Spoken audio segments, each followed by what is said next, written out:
que de pequeño había pasado los días en el portal del barrio de la feria viendo trabajar a su padre, iba a ser zapatero por voluntad de la señora Angustias. Le sacó de la escuela, donde había aprendido a mal leer, y a los 12 años entró como aprendiz de uno de los mejores zapateros de Sevilla. Aquí comenzó el martirio de la pobre mujer. ¡Ay! Aquel muchacho. Hijo de unos padres tan honrados.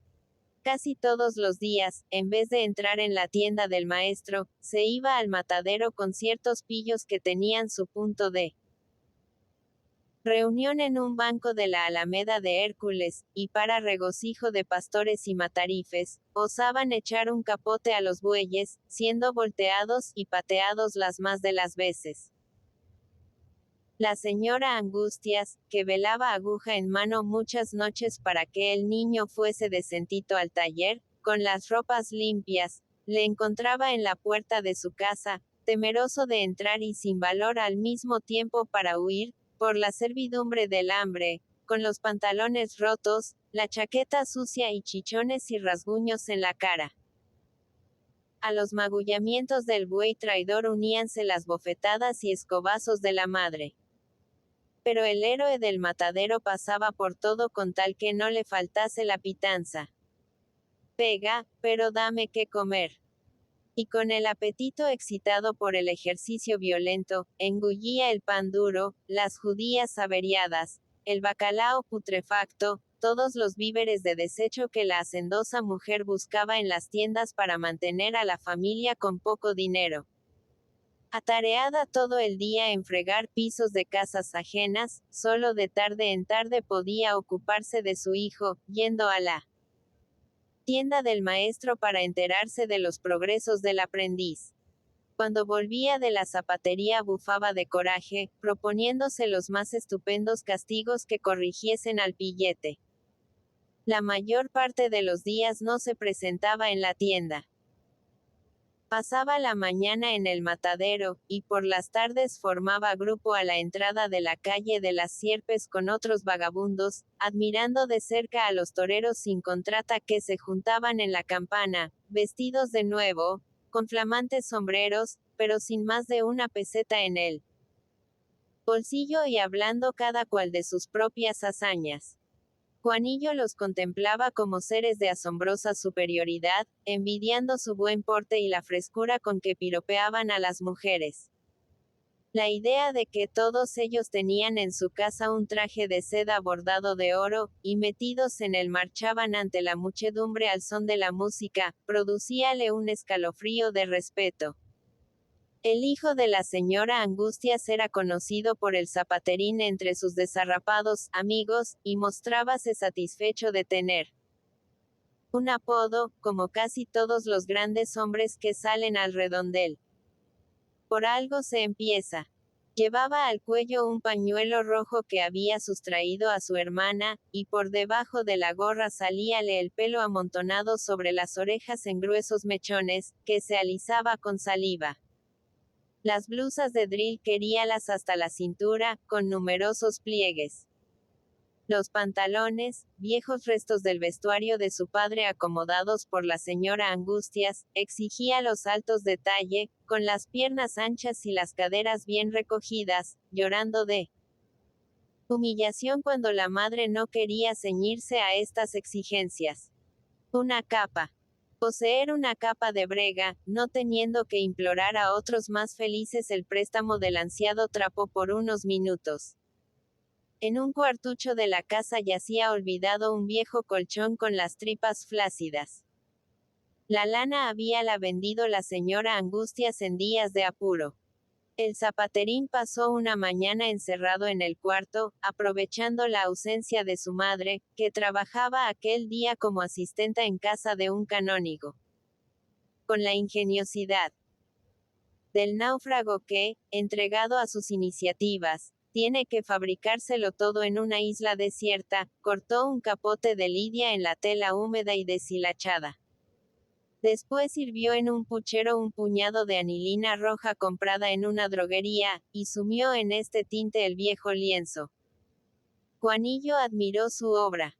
Un capote del más vivo escarlata, que iba a despertar muchas envidias en las capeas de los pueblos.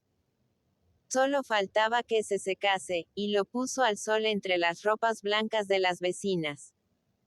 El viento, al mecer el trapo chorreante, fue manchando las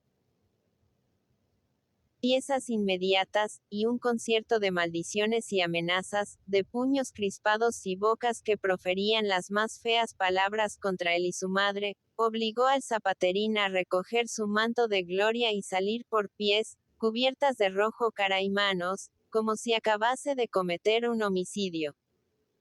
La señora Angustias, hembra fuerte, obesa y bigotuda, que no temía a los hombres e inspiraba respeto a las mujeres por sus resoluciones enérgicas, mostrábase descorazonada y floja ante su hijo. ¿Qué hacer? Sus manos habíanse ensayado en todas las partes del cuerpo del muchacho. Las escobas se rompían sin resultado positivo. Aquel maldito tenía, según ella, carne de perro. Habituado fuera de casa a los tremendos cabezazos de los becerros, al cruel pateo de las vacas, a los palos de pastores y matarifes, que trataban sin compasión a la pillería tauromáquica, los golpes de la madre parecíanle un hecho natural, una continuación de la vida exterior, que se prolongaba dentro de su casa, y los aceptaba sin propósito de enmienda, como un escote que había de pagar a cambio del sustento, rumiando el pan duro. Con famélico regodeo, mientras las maldiciones maternales y los puñetazos llovían en sus espaldas. Apenas saciaba su hambre huía de la casa, valiéndose de la libertad en que le dejaba la señora Angustias ausentándose para sus faenas. En la campana, ágora venerable del toreo, donde circulan las grandes noticias de la afición, recibía avisos de sus compañeros que le producían escalofríos de entusiasmo. Zapaterín, mañana corrida. Los pueblos de la provincia celebraban las fiestas del santo patrón con capeas de toros corridos, y allá marchaban los pequeños toreros, con la esperanza de poder decir a la vuelta que habían tendido el capote en las plazas gloriosas de Aznalcóllar, Bullullos o Mairena. Emprendían la marcha de noche, con la capa al hombro si era verano y envueltos en ella en el invierno, el estómago vacío y hablando continuamente de toros. Si la marcha era de varias jornadas, acampaban al raso o eran admitidos por caridad en el pajar de una venta. Ay de las uvas, de los melones y los higos que encontraban al paso en la buena época. Su única inquietud era que otro grupo, otra cuadrilla, hubiese tenido igual pensamiento y se presentase en el pueblo, entablando ruda competencia. Cuando llegaban al término de su viaje, con las cejas y la boca llenas de polvo, flojos y despeados por la marcha, se presentaban al alcalde, y el más desvergonzado, que llenaba las funciones de director, hablaba de los méritos de su gente, dándose todos por felices si la generosidad municipal los aposentaba en la cuadra del mesón, regalándolos encima con una olla, que quedaba limpia a los pocos instantes. En la plaza del lugar, cerrada con carros y tablados, soltábanse toros viejos, verdaderos castillos de carne, llenos de costras y cicatrices, con cuernos astillosos y enormes. Reses que llevaban muchos años de ser toreadas en todas las fiestas de la provincia.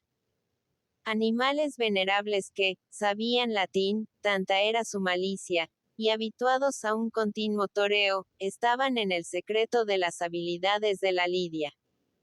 Los mozos del pueblo pinchaban a las fieras desde lugar seguro, y la gente buscaba motivo de diversión, más aún que en el toro, en los toreros venidos de Sevilla. Tendían estos sus capas con las piernas temblorosas y el ánimo reconfortado por el peso del estómago. Revolcón, y grande algazara en el público. Cuando alguno, con repentino terror, refugiábase en las empalizadas, la barbarie campesina le acogía con insultos, golpeándole las manos agarradas a la madera, dándole varazos en las piernas para que saltase a la plaza. Arre, sinvergüenza. A darle la cara al toro, embustero. Alguna vez sacaban de la plaza a uno de los diestros, entre cuatro compañeros, pálido con una blancura de papel, los ojos vidriosos, la cabeza caída, el pecho como un fuelle roto. Acudía el albéitar, tranquilizando a todos al no ver sangre. Era una conmoción sufrida por el muchacho al ser despedido a algunos metros de distancia, cayendo al suelo como un talego de ropa. Otras veces era la angustia de haber sido pisado por una bestia de enorme pesadumbre.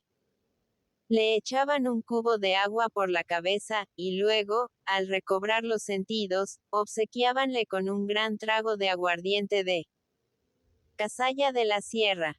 Ni un príncipe podría haberse mejor cuidado. A la plaza otra vez.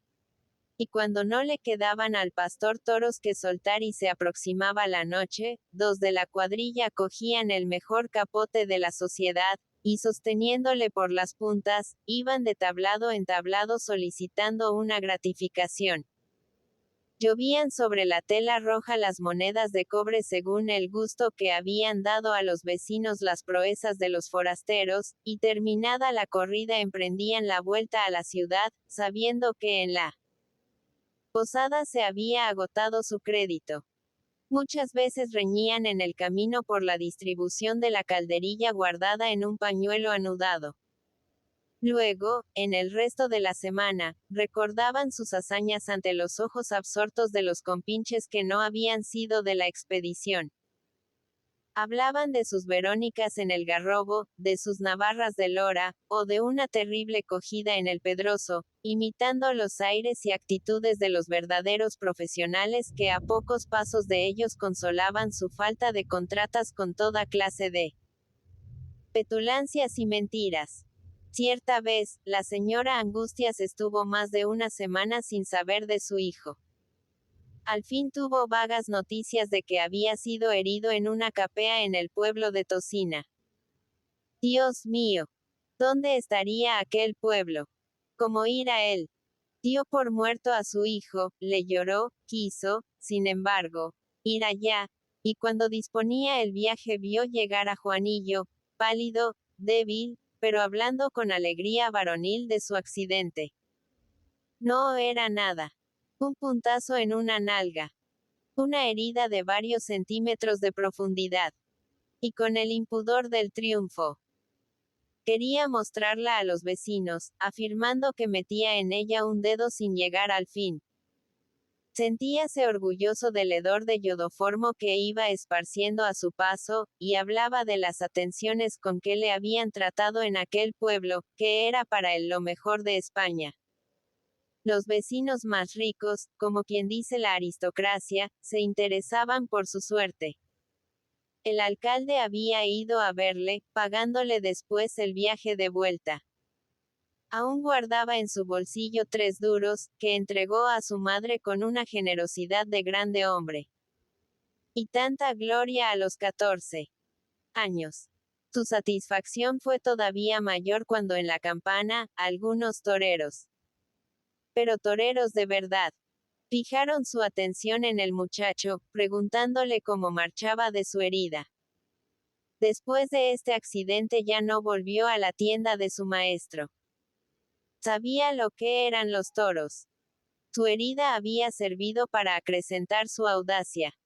Torero, nada más que torero. La señora Angustias abandonó todo propósito de corrección, juzgándolo inútil. Se hizo la cuenta de que no existía su hijo. Cuando se presentaba en casa por la noche, a la hora en que la madre y la hermana comían juntas, hacíanle platos silenciosas, intentando abrumarle con su desprecio. Pero esto en nada alteraba su masticación. Si llegaba tarde, no le guardaban ni un mendrugo, y tenía que volverse a la calle lo mismo que había venido. Era paseante nocturno en la Alameda de Hércules con otros muchachos de ojos viciosos, mezcla confusa de aprendices de criminal y de torero. Las vecinas le encontraban algunas veces en las calles hablando con señoritos cuya presencia hacía reír a las mujeres, o con graves caballeros a los que la maledicencia daba motes femeniles.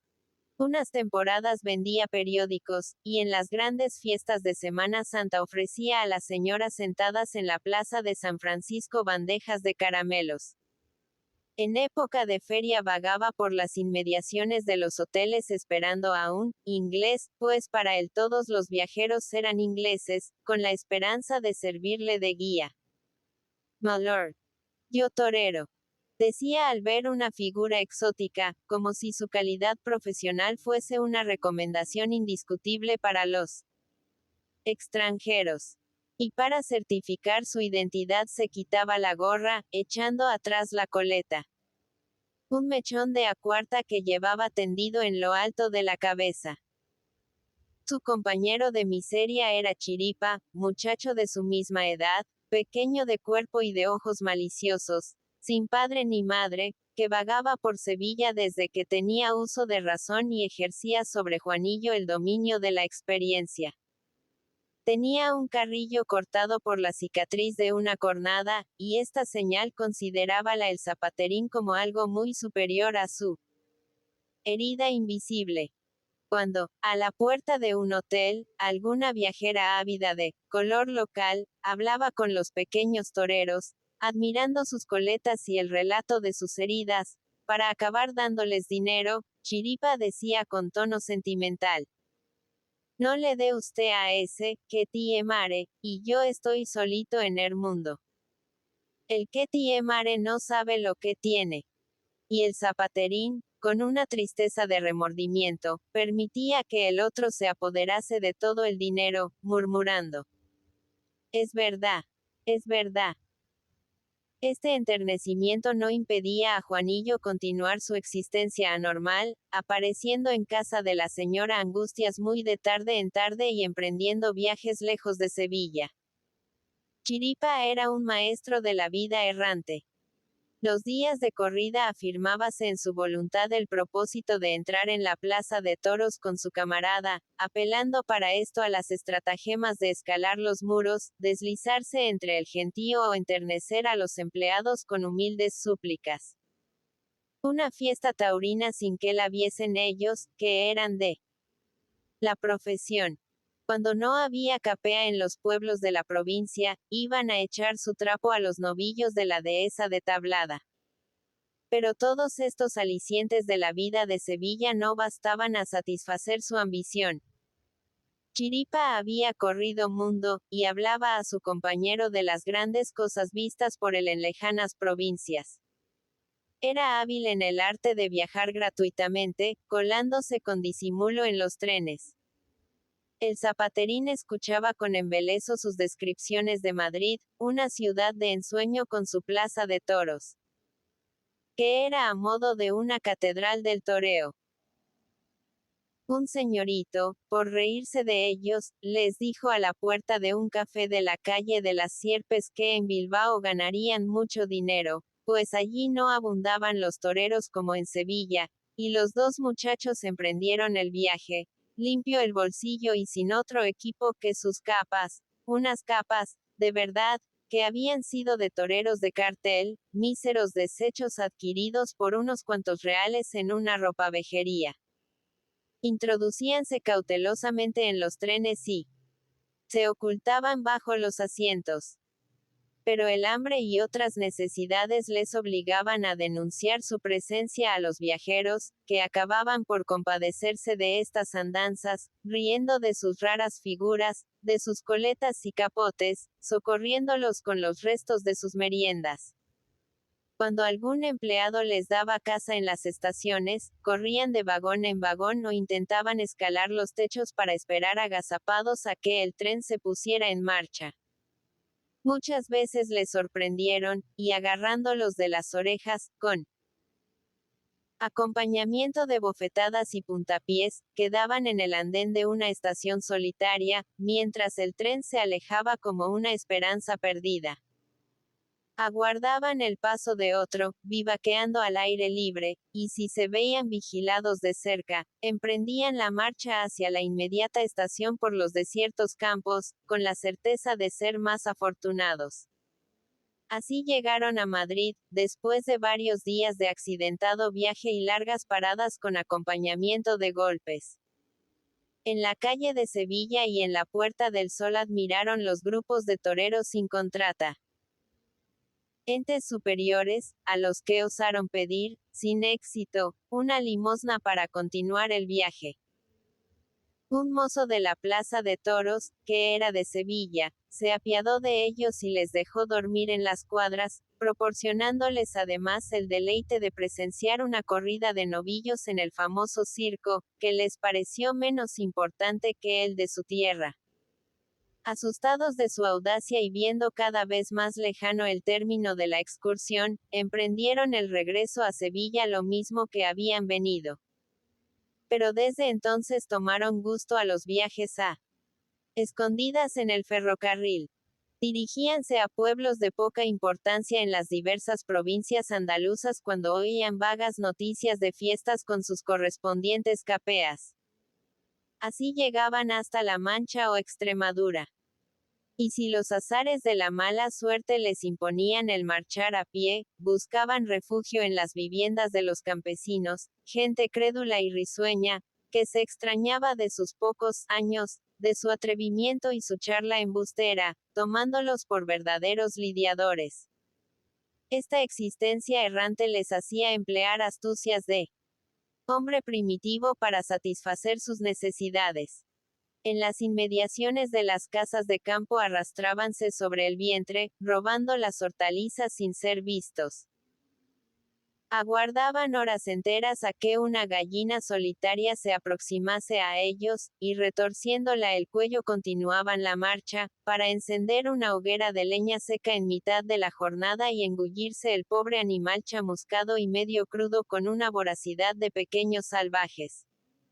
Temían a los mastines del campo más que a los toros. Eran bestias difíciles para la lidia, que corrían hacia ellos enseñando los colmillos, como si los enfureciese su aspecto exótico y husmeasen en sus personas a enemigos de la propiedad. Muchas veces, cuando dormían al aire libre cerca de una estación, esperando el paso de un tren, llegábase a ellos una pareja de guardias civiles. Al ver los rojos envoltorios que servían de almohadas a estos vagabundos, tranquilizábanse los soldados del orden. Suavemente les quitaban las gorras, y al encontrarse con el peludo apéndice de la coleta, se alejaban riendo sin más averiguaciones. No eran ladronzuelos. Eran aficionados que iban a las capeas. Y en esta tolerancia había una mezcla de simpatía por la fiesta nacional y de respeto ante la oscuridad de lo futuro. ¿Quién podía saber si alguno de estos mozos desarrapados, con costras de miseria, sería en el porvenir una estrella del arte, un gran hombre que brindase toros a los reyes, viviera como un príncipe, y cuyas hazañas y dichos reprodujeran los periódicos? Una tarde, el zapaterín quedó solo en un pueblo de Extremadura. Para mayor asombro del público rústico que aplaudía a los famosos toreros, venidos adrede de Sevilla, los dos muchachos quisieron clavar banderillas a un toro bravucón y viejo. Juanillo puso sus palos a la fiera y quedó junto a un tablado, gozándose en recibir la ovación popular en forma de tremendos manotazos y ofrecimientos de tragos de vino. Una exclamación de horror le sacó de esta embriaguez de gloria. Chiripa no estaba ya en el suelo de la plaza. Solo quedaban en él las banderillas rodando por el polvo, una zapatilla y la gorra. Movíase el toro como irritado ante un obstáculo, llevando enganchado de uno de sus cuernos un envoltorio de ropa semejante a un monigote. Con los violentos cabezazos el informe paquete se soltó del cuerno, expeliendo un chorro rojo, pero antes de llegar al suelo fue alcanzado por el asta opuesta, que a su vez lo zarandeó largo rato. Por fin el triste bulto cayó en el polvo, y allí quedó, flácido e inerte, soltando líquido, como un pellejo agujereado que expele el vino a chorros. El pastor, con sus cabestros, se llevó el toro al corral, pues nadie osaba aproximarse a él, y el pobre Chiripa fue conducido sobre un jergón a cierto cuartucho del ayuntamiento que servía de cárcel.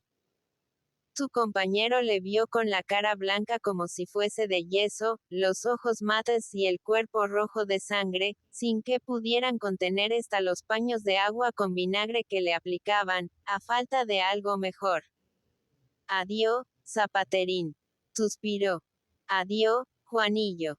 Y no dijo más. El compañero del muerto emprendió aterrado la vuelta a Sevilla, viendo sus ojos vidriosos, oyendo sus gimientes adioses. Tenía miedo. Una vaca mansa saliéndole al paso le hubiese hecho correr. Pensaba en su madre y en la prudencia de sus consejos. ¿No era mejor dedicarse a zapatero y vivir tranquilamente? Pero estos propósitos solo duraron mientras se vio solo. Al llegar a Sevilla sintió la influencia del ambiente. Los amigos corrieron hacia él para saber con todos sus detalles la muerte del pobre Chiripa. Los toreros profesionales le preguntaban en la campana, recordando con lástima a aquel pilluelo de cara cortada que muchas veces les hacía recados. Juan, enardecido por tales muestras de consideración, daba suelta a su potencia imaginativa, describiendo cómo se había él arrojado sobre el toro al ver cogido a su pobre compañero. Cómo había agarrado al bicho de la cola, y demás hazañas portentosas, a pesar de las cuales el otro había salido del mundo. La medrosa impresión se desvaneció. Torero, nada más que torero. Ya que otros lo eran, ¿por qué no serlo él? Pensaba en las judías averiadas y el pan duro de su madre. En las vilezas que le costaba cada pantalón nuevo. En el hambre, inseparable compañera de muchas de sus expediciones. Además, sentía un ansia vehemente por todos los goces y ostentaciones de la existencia. Miraba con envidia los coches y los caballos. Deteníase absorto en las puertas de las grandes casas, al través de cuyas cancelas veía patios de oriental suntuosidad, con arcadas de azulejos, enlosados de mármol y fuentes parleras que desgranaban día y noche sobre el tazón rodeado de verdes hojas un surtidor de perlas. Su suerte estaba echada. Matar toros o morir. Ser rico, y que los periódicos hablasen de él y le saludase la gente, aunque fuera a costa de la vida. Despreciaba los grados inferiores del toreo. Veía a los banderilleros exponer la vida lo mismo que los maestros a cambio de 30 duros por corrida, y luego de una existencia de fatigas y cornadas llegar a viejos, sin más porvenir que una mísera industria montada con los ahorros o un empleo en el matadero. Algunos morían en el hospital. Los más pedían limosna a los compañeros jóvenes. Nada de banderillas ni de pasar años en una cuadrilla sometido al despotismo de un maestro. Matar toros desde el principio. Pisar la arena de las plazas como espada. La desgracia del pobre Chiripa dábale cierto ascendiente sobre sus compañeros y formó cuadrilla, una cuadrilla de desarrapados que marcharon tras él a las capeas de los pueblos. Le respetaban porque era el más valiente y el mejor vestido. Algunas mozas de vida airada, atraídas por la varonil belleza del zapaterín, que ya iba en los 18 años, y por el prestigio de su coleta, disputábanse en ruidosa competencia el honor de cuidar de su garbosa persona. Además contaba con un padrino, un viejo protector, antiguo magistrado, que sentía debilidad por la guapesa de los toreros jóvenes, y cuyo trato indignaba a la señora Angustias, haciéndole soltar las más obscenas expresiones aprendidas en sus tiempos de la fábrica de tabacos. El zapaterín lucía ternos de lana inglesa bien ajustados a la esbeltez de su cuerpo, y su sombrero era siempre flamante. Las socias cuidaban escrupulosamente de la blancura de sus cuellos y pecheras, y en ciertos días ostentaba sobre el chaleco una cadena de oro, doble, igual a la de las señoras, préstamo de su respetable amigo, que había ya figurado en el cuello de otros muchachos que empezaban. Alternaba con los verdaderos toreros. Podía pagar copas a los viejos peones que hacían memoria de las hazañas de los maestros famosos. Dábase por seguro que ciertos protectores trabajaban en favor de este niño, esperando ocasión propicia para hacerle debutar en una novillada en la plaza de Sevilla. El zapaterín era ya matador. Un día, en Lebrija, al salir a la plaza un torito vivaracho, sus compañeros le habían empujado a la suerte suprema. ¿Te atreves a meterle la mano? Y él le metió la mano. Después, enardecido por la facilidad con que había salido del trance, acudió a todas las capeas en las que se anunciaba novillo de muerte y a todos los cortijos donde se lidiaban y mataban reses. El propietario de la Rinconada, rico cortijo con pequeña plaza de toros, era un entusiasta que tenía la mesa dispuesta y abierto el pajar para todos los aficionados famélicos que quisieran divertirle lidiando sus reses. Juanillo fue allá en días de miseria con otros compañeros, para comer a la salud del hidalgo campestre aunque fuese a costa de algunos revolcones. Llegaron a pie tras 2 jornadas de marcha, y el propietario, al ver a la tropa polvorienta, con sus líos de capotes, dijo solemnemente: al quequi mejor le pago el billete pa' que huerva a Sevilla en ferrocarril. 2 días pasó el señor del cortijo fumando en el balconcillo de su plaza. Mientras los chicos de Sevilla lidiaban toretes, siendo muchas veces alcanzados y pateados. Eso no vale nada, embustero. Decía reprobando un capeo mal dado. Arza del suelo, cobardón. A ve, que le den vino pa' que se le pase el susto, gritaba cuando un muchacho persistía en seguir tendido luego de pasarle el toro sobre el cuerpo. El zapaterín mató un novillo tan a gusto del dueño, que éste lo sentó a su mesa, mientras los camaradas quedaban en la cocina con los pastores y mozos de labranza, metiendo la cuchara de cuerno en la humeante caldereta. Te ganaste la huerta en ferrocarril, gacho. Tú irás lejos si no te farta el corazón.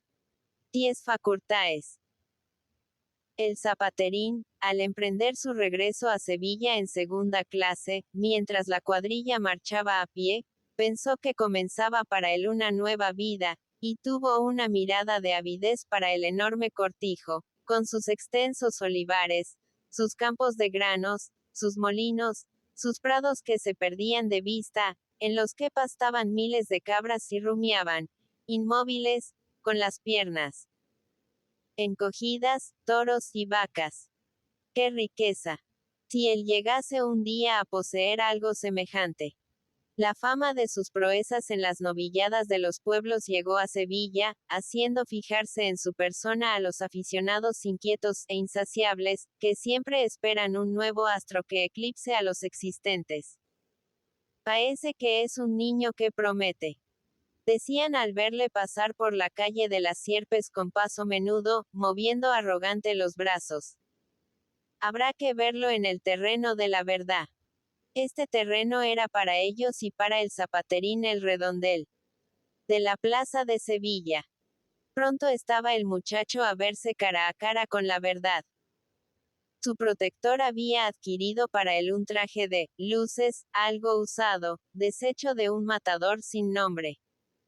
Se organizó una corrida de novillos con un fin benéfico, y aficionados influyentes, ganosos de novedades, consiguieron incluirlo en el cartel, gratuitamente, como matador.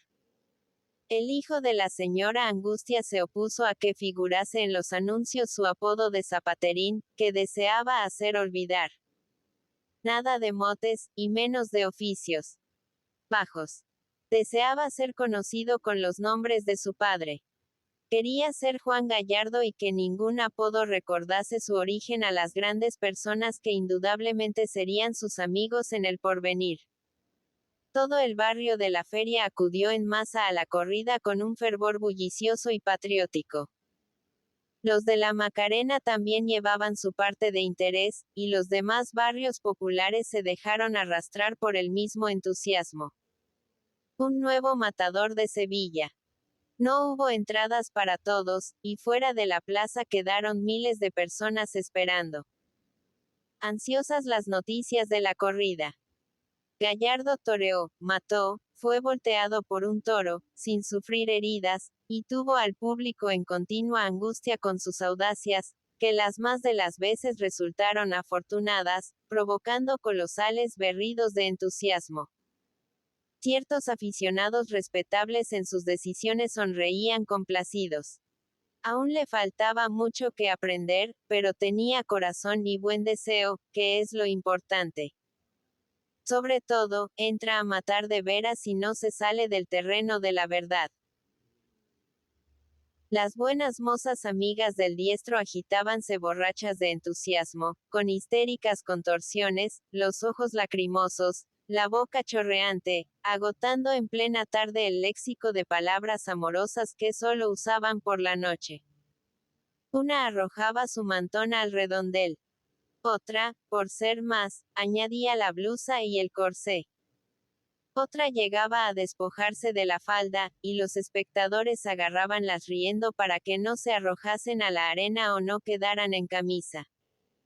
En otro lado de la plaza, el viejo magistrado sonreía enternecido al través de su barba blanca, admirando la valentía del muchacho y lo bien que le sentaba el traje de luces. Al verle volteado por el toro se echó atrás en su asiento, como si fuese a desmayarse. Aquello era demasiado fuerte para él. En una contrabarrera pavoneábase orgulloso el marido de Encarnación, la hermana del diestro, un talabartero con tienda abierta, hombre sesudo, enemigo de la vagancia, que se había casado con la cigarrera prendado de sus gracias, pero con la expresa condición de no tratar al maleta de su hermano. Gallardo, ofendido por el mal gesto del cuñado, no se había atrevido a pisar su tienda, situada en las afueras de la Macarena, ni a apearle el ceremonioso usted cuando de tarde en tarde le encontraba en casa de la señora Angustias. Voy a ver cómo corren a naranjazos al sinvergüenza de tu hermano. Había dicho a su mujer al ir a la plaza. Y ahora, desde su asiento, saludaba al diestro, llamándole Juanillo, tratándole de tú, pavoneándose satisfecho cuando el novillero, atraído por tantos gritos, acabó por fijarse en él, contestándole con un movimiento de su estoque. Es mi cuñao. Decía el talabartero, para que le admirasen los que estaban junto a él. Siempre he creído que este chico sería algo en el toreo. Mi señora y yo le hemos ayudado mucho. La salida fue triunfal. La muchedumbre se abalanzó sobre Juanillo, como si fuese a devorarlo con sus expansiones de entusiasmo. Gracias que estaba allí el cuñado para imponer orden, cubrirle con su cuerpo y conducirlo hasta el coche de alquiler, en el cual se sentó al lado del novillero.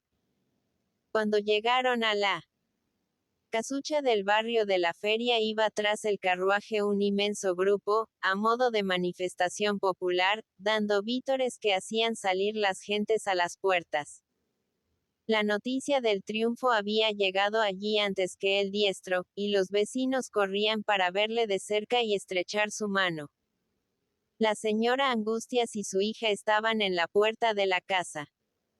El talabartero casi bajó en brazos a su cuñado, monopolizándolo, gritando y manoteando en nombre de la familia para que nadie lo tocase, como si fuese un enfermo.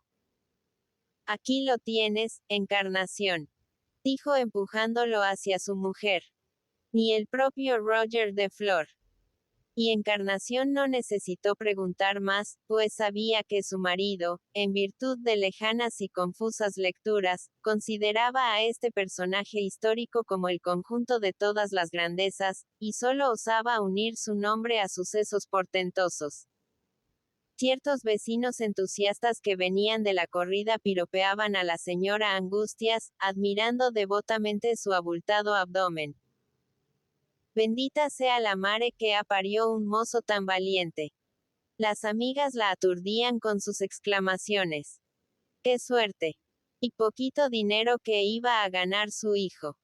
La pobre mujer mostraba en sus ojos una expresión de asombro y de duda. Pero era realmente su Juanillo el que hacía correr a la gente con tanto entusiasmo. Se habían vuelto locos. Más de pronto cayó sobre él, como si se desvaneciese todo el pasado, como si sus angustias y rabietas fuesen un ensueño, como si confesara aún. Vergonzoso error. Sus brazos enormes y flácidos se arrollaron al cuello del torero y las lágrimas mojaron una de sus mejillas. Hijo mío. Juanillo. Si te viera el pobre de tu padre. No llore, mare. Que hoy es día de alegría. Va usted a ver. Si Dios me da suerte, la haré una casa, y le verán sus amigas en carruaje, y va usted a llevar capañolón de Manila que quitará el sentío. El talabartero acogió estos propósitos de grandeza con movimientos de afirmación ante la absorta esposa, que aún no había salido de su sorpresa. Por este cambio tan radical. Sí, Encarnación. Todo lo haría este mozo si se empeñaba. Era extraordinario. Ni el propio Roger de Flor. Por la noche, en las tabernas de los barrios populares y los cafés, solo se habló de Gallardo. El torero del porvenir. Ha quedado como las propias rosas. Ese chico va a quitar los moños a todos los califas cordobeses. En estas afirmaciones latía el orgullo sevillano, en perpetua rivalidad con la gente de Córdoba, tierra igualmente de buenos toreros. La existencia de Gallardo cambió por completo después de este día. Saludábanle los señoritos y le hacían sentar entre ellos en las puertas de los cafés. Las buenas mozas que antes le mataban el hambre y cuidaban de su ornato viéronse poco a poco repelidas con risueño desprecio. Hasta el viejo protector se alejó prudentemente, en vista de ciertos desvíos, y fue a poner su tierna amistad en otros muchachos que empezaban. La empresa de la Plaza de Toros buscaba a Gallardo, mimándole como si fuese ya una celebridad. Anunciando su nombre en los carteles, el éxito era seguro. Plaza llena. El populacho aplaudía entusiasmado al niño de la señá Angustias, haciéndose lenguas de su valor. La fama de Gallardo extendióse por Andalucía, y el talabartero, sin que nadie solicitase sus auxilios, mezclábase en todo, arrogándose el papel de defensor de los intereses de su cuñado. Hombre reflexivo y muy experto, según él, en los negocios, veía marcado para siempre el curso de su vida. Tu hermano. Decía por las noches al acostarse con su mujer. Necesita a su lado un hombre práctico que maneje sus intereses. ¿Crees tú que le vendría mal nombrarme su apoderado? Pa' él una gran cosa. Ni el propio Roger de Flor. Y pa' nosotros. El talabartero contemplaba en su imaginación las grandes riquezas que iba a ganar Gallardo, y pensaba igualmente en los 5 hijos que tenía y los que iban a venir seguramente, pues era hombre de una fidelidad conyugal incansable y prolífica. ¿Quién sabe si lo que ganase el Espada acabaría por ser de sus sobrinos? Durante año y medio, Juan mató novillos en las mejores plazas de España. Su fama había llegado hasta Madrid. Los aficionados de la corte sentían curiosidad por conocer al niño sevillano, del que tanto hablaban los periódicos y del que se hacían lenguas los inteligentes andaluces. Gallardo, escoltado por un grupo de amigos de la tierra que residían en Madrid, se pavoneó en la acera de la calle de Sevilla, junto al Café Inglés. Las buenas mozas sonreían con sus requiebros y se les iban los ojos tras la gruesa cadena de oro del torero y sus grandes diamantes, preseas adquiridas con las primeras ganancias y a crédito de las futuras. Un matador debe mostrar que le sobra el dinero en el ornato de su persona y convidando generosamente a todo el mundo. Cuán lejos estaban los días en que él, con el pobre Chiripa, vagabundeaba por la misma acera, temiendo a la policía, contemplando a los toreros con admiración y recogiendo las colillas de sus cigarros. Su trabajo en Madrid fue afortunado. Hizo amistades, y se formó en torno de él un grupo de entusiastas ganosos. De novedad, que también le proclamaban el torero del porvenir, protestando porque aún no había recibido la alternativa. A espuertas va a ganar el dinero, Encarnación. Decía el cuñado. Va a tener millones, como no le ocurra una mala desgracia. La vida de la familia cambió por completo.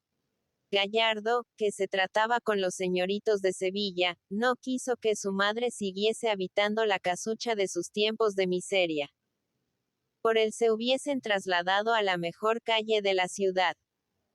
Pero la señora Angustias quiso seguir fiel al barrio de la feria, con ese amor que sienten al envejecer las gentes simples por los lugares donde se desarrolló su juventud.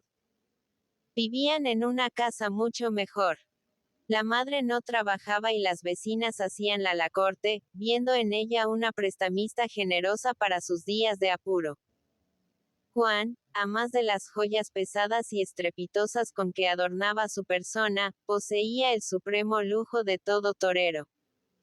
Una jaca alazana, de gran poder, con silla vaquera y gran manta en el arzón orlada de borlajes multicolores.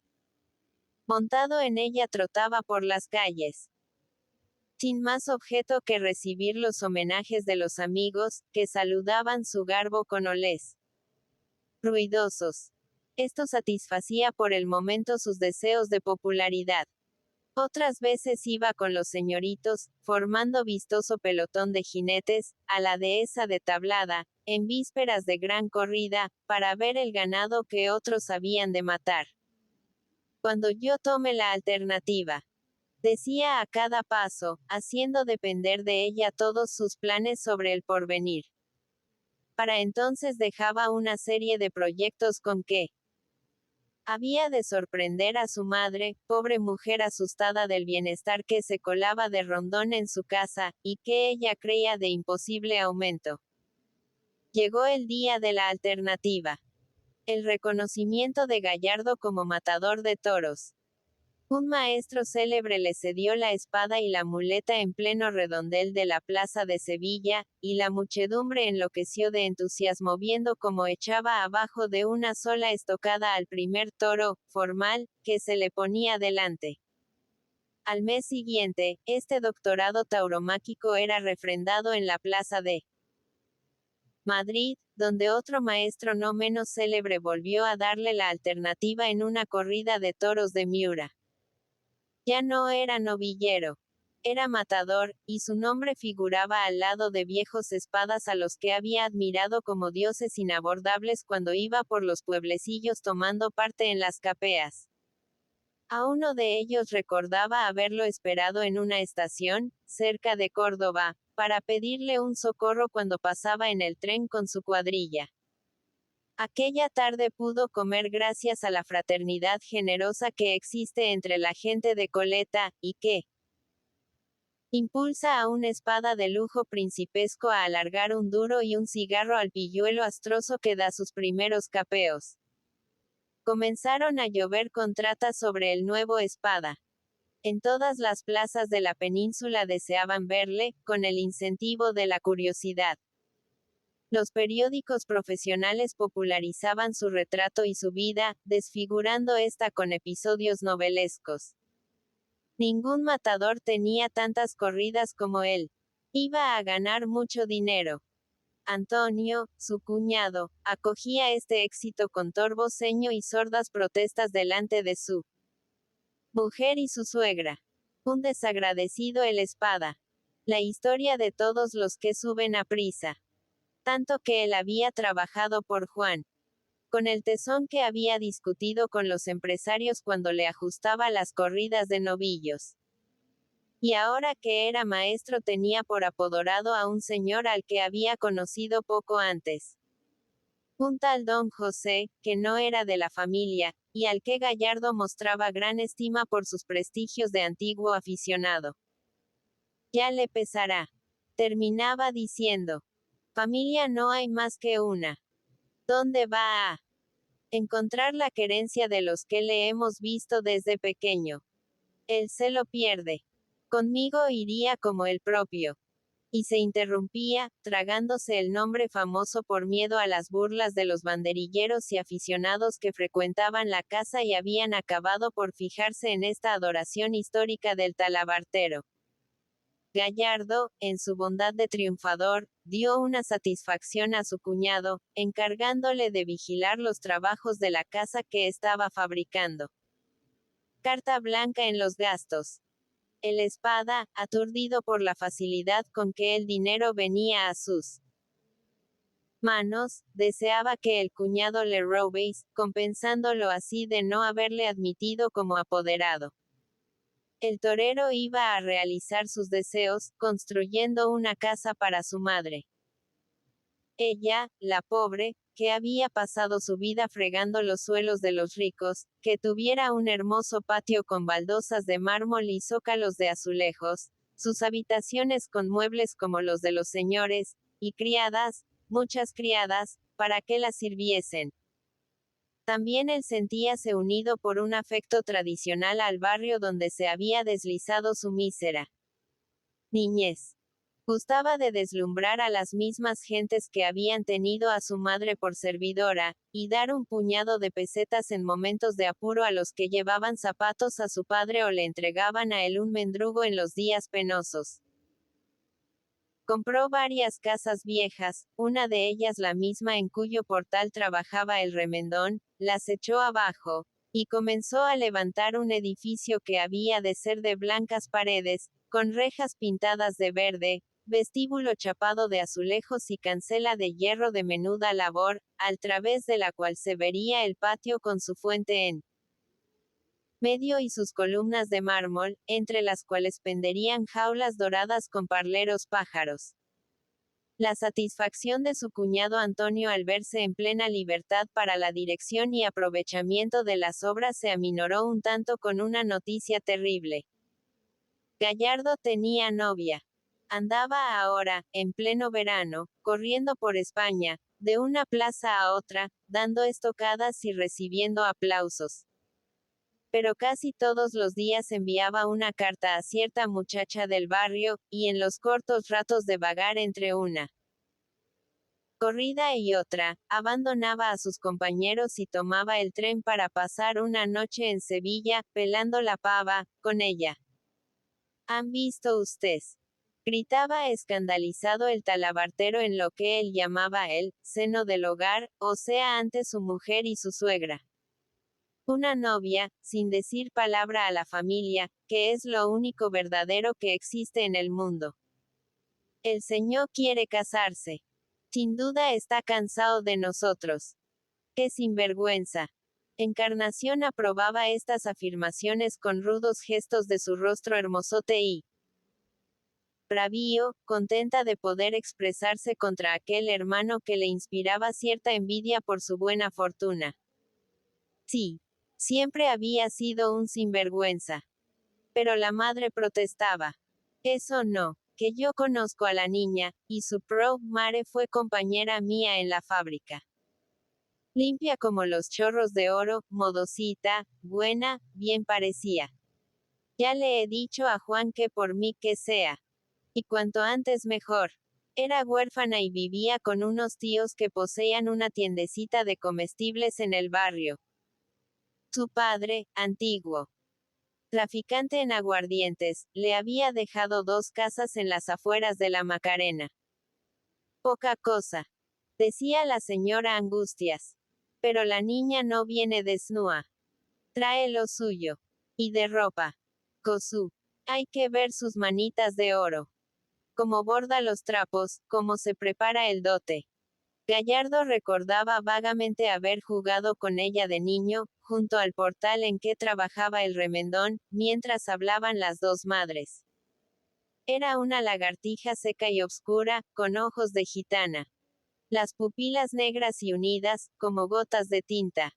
Las córneas de una blancura azulada y el lagrimal de rosa pálido. Al correr, ágil como un muchacho, enseñaba sus piernas como cañas, y el pelo escapábasele de la cabeza en mechones rebeldes y retorcidos cual negras serpientes.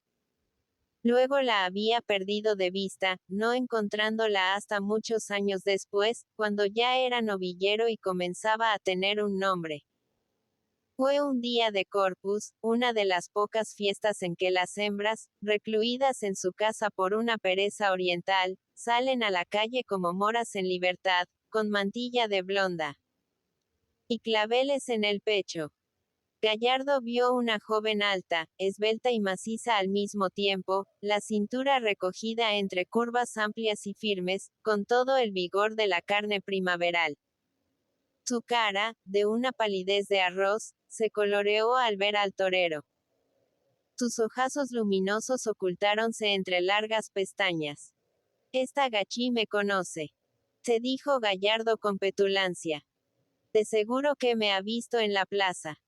Y cuando, después de seguirla a ella y su tía, supo que era Carmen, la compañera de su infancia, sintióse admirado y confuso por la maravillosa transformación de la negra lagartija de otros tiempos. Fueron novios, y todos los vecinos hablaron de estas relaciones, viendo en ellas un nuevo halago para el barrio. Yo soy así, decía Gallardo a sus entusiastas, adoptando un aire de buen príncipe. No quiero imitar a otros toreros que se casan con señoritas, y tú son gorros y plumas y faralaes. Yo con las de mi clase. Rico pañolón, buenos andares, gracia. Olé ya. Los amigos, entusiasmados, hacían la apología de la muchacha. Una real moza, con unos altibajos en el cuerpo que volvían loco a cualquiera. ¿Y qué, patria? Pero el torero torcía el gesto. Poquitas bromas, Cuando menos se hablase de Carmen sería mejor. Por las noches, al conversar con ella a través de una reja, contemplando su rostro de mora entre matas de flores, presentábase el mozo de una taberna cercana llevando por delante una gran batea de cañas de manzanilla. Era el enviado que llegaba a cobrar el piso. La costumbre tradicional de Sevilla con los novios que hablan por la reja.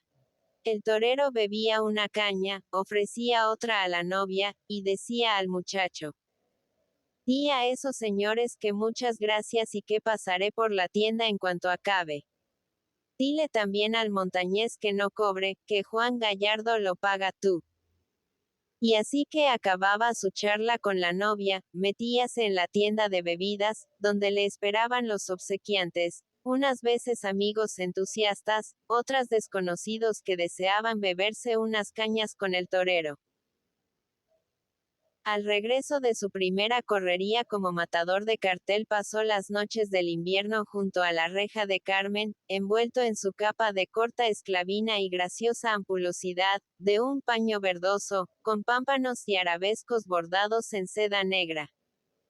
Me han dicho que bebes mucho. Suspiraba Carmen pegando su cara a los hierros. Pamplina. Obsequios de los amigos que hay que devolver, y nada más. Ya ve.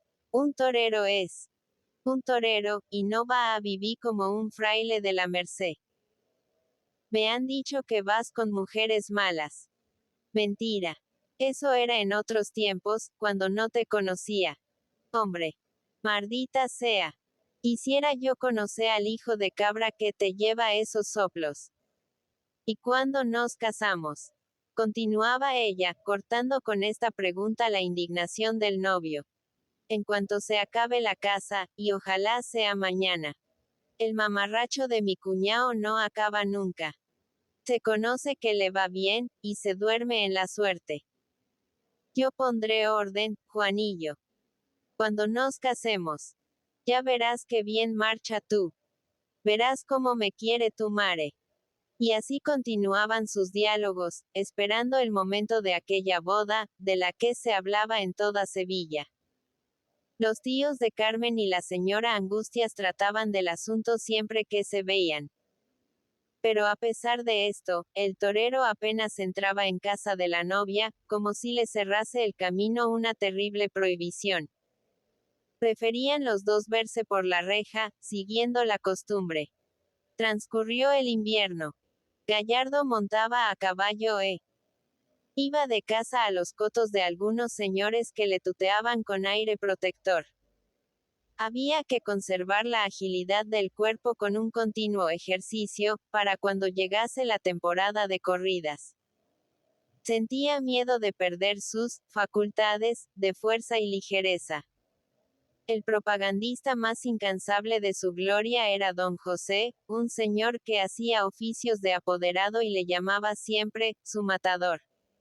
Intervenía en todos los actos de Gallardo, no reconociendo mayores derechos ni aun a la misma familia. Vivía de sus